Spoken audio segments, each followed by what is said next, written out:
आज के case studies के इस लेक्चर में बात होगी पत्नी के द्वारा किए जाने वाले केसेस की, जिसे पति अपने क्षेत्र वाली न्यायालय में, यानी कि जहां पर पति रहता है वहां के जो पास वाली न्यायालय है उस न्यायालय में ट्रांसफर करवा के ला सकता है।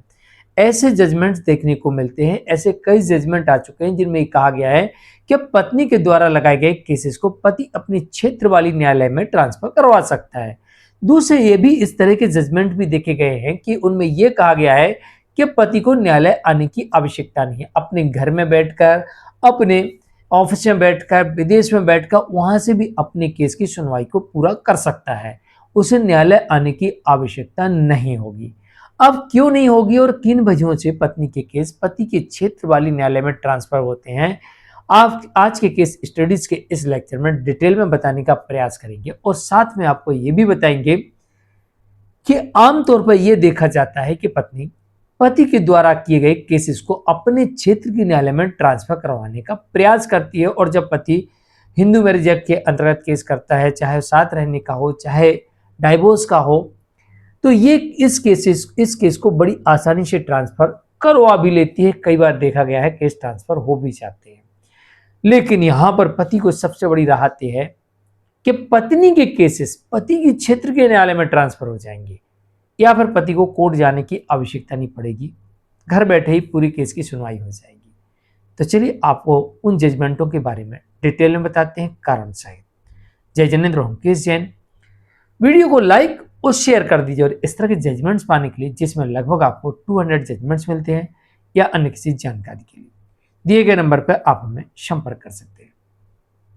दरअसल ऐसे बहुत सारे जजमेंट्स आजकल देखने को मिल रहे हैं जिनमें यह कहा जा रहा है कि अगर कोई ऐसी परिस्थिति है कि जिसमें पति को आने में परेशानी का सामना करना पड़ रहा है, या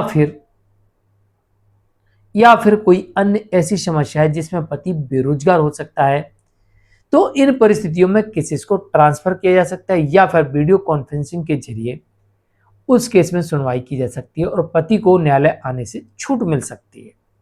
दरअसल एक मामला ऐसा था जिसमें पति गंभीर बीमारी से पीड़ित था और वो ट्रेवल नहीं कर सकता था, तो कोर्ट ने पत्नी के द्वारा लगाए गए सभी केसेस को पति के क्षेत्र के न्यायालय में ट्रांसफर कर दिया। एक मामला ऐसा भी देखने को मिला जहां पर यह देखने को मिलता है कि पति के पास में 2 बच्चे थे और बच्चों का लालन पालन, भरण पोषण, खाना बनाना से लेके हर चीज पति ही कर रहा था, कोई और देखने वाला नहीं था। तो महज 100 किलोमीटर के अंदर ही पत्नी ने केस फाइल किया था। तो पति ने यहां पर यह तर्क रखा कि मैं बार बार बच्चों को लेकर कोर्ट नहीं जा सकता और बच्चों के प्रभाव, मन पर बुरा प्रभाव भी पड़ता है अगर मैं कोर्ट लेके जाता हूं, उसके उनकी पढ़ाई भी नुकसान होती है और मुझे बच्चों के लिए सब कुछ करना पड़ता है, उनको नहलाना पड़ता है, उनको स्कूल भेजना पड़ता है, उनके लिए खाना बनाना पड़ता है, उनकी देखरेख करना पड़ता है और फिर मुझे नौकरी भी करना पड़ती है अपने लिए और अपने बच्चों के भरण पोषण के लिए। तो न्यायालय ने इस मामले को गंभीरता से लिया और पत्नी के द्वारा किए गए 100 किलोमीटर के अंदर ही था वो न्यायालय, लेकिन वहां से केस पति के क्षेत्र के न्यायालय में ट्रांसफर करने का आदेश कर दिया था। ऐसे और अन्य मामले देखने को मिलते हैं जहां पर एक मामला ऐसा देखा गया कि पति ने अपने बॉस का लेटर दिखाया, उसमें लिखा था कि आप बार बार छुट्टी लेते हो तो आप जॉब छोड़ दीजिए, हम आपको बार बार छुट्टी नहीं दे सकते। आपका कहना कि मेरी पत्नी ने मेरे ऊपर इतने केसेस किए हैं तो मुझे हर महीने उतनी दूर जाना पड़ता है, इसलिए मुझे 2 दिन, 3 दिन, 4 दिन की छुट्टी चाहिए। तो बॉस ने कहा कि आपको छुट्टी चाहिए तो आप दूसरी जॉब ढूंढ लीजिए, हम आपको छुट्टी नहीं दे सकते हैं, या फिर आप केस को निपटाइए या फिर यहां से हमेशा के लिए नौकरी छोड़ के जाइए। ये लेटर कोर्ट में रखा तो कोर्ट ने इसे गंभीरता से लिया। कोर्ट ने कहा कि अगर बार बार पति आता है तो वाकई में पति की जॉब जा सकती है और पति बेरोजगार हो सकता है और उसके सामने आर्थिक संकट खड़ा हो जाएगा। ऐसी परिस्थिति में कोर्ट ने यह आदेश दिया कि पति को कोर्ट आने की आवश्यकता नहीं है। जो भी सुनवाई होगी उस सुनवाई में अगर पति की विशेष आवश्यकता पड़ेगी तो पति अपने क्षेत्र की न्यायालय में जाएगा और वहां पर अपना पक्ष रखेगा और वहां जो कुछ लिखा जाएगा वो इधर की न्यायालय में ट्रांसफर होकर आ जाएगा और बाकी जरूरत पड़ेगी तो वीडियो कॉन्फ्रेंसिंग के जरिए उस केस में सुनवाई की जाएगी। लेकिन पति को कोर्ट आने की आवश्यकता नहीं पड़ेगी इस केस के अंत तक।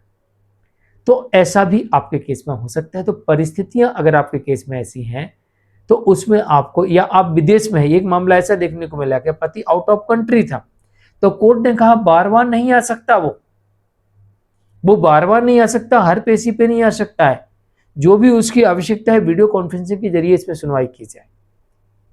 तो अगर कोई ऐसी विशेष परिस्थिति है तो आपको वीडियो कॉन्फ्रेंसिंग के जरिए या फिर पत्नी के द्वारा लगाए गए केसेस को ट्रांसफर भी किया जा सकता है। कोर्ट ने एक मामले में कहा था कि ऐसा बिल्कुल नहीं है कि पत्नी के केसेस को ट्रांसफर नहीं किया जा सकता, ऐसी कोई रोक नहीं है। परिस्थिति होने पर पत्नी के केसेस को भी पति के क्षेत्र की न्यायालय में ट्रांसफर किया जा सकता है। एक और इसमें पति को ऑप्शन मिल सकता है पावर ऑफ अटर्नी का। पति को क्या, हर किसी को मिल सकता है पावर ऑफ अटर्नी का।